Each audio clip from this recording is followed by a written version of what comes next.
श्रियकान्ताय कल्याणनिधये निधयेतिनाम् श्रीवेङ्कटनिवासाय श्रीनिवासाय मङ्गलम् लक्ष्मी सविभ्रमालोकसुभ्रूविभ्रमचक्षुषे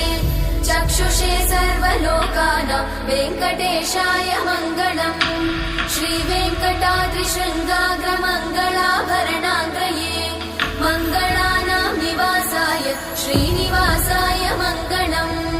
सर्वावयव सौन्दर्य सम्पदा सर्वचेतसां सदा सम्मोहनायास्तु वेङ्कटेशाय मङ्गलम् नित्याय निरवध्याय सत्यानन्दचिदात्मने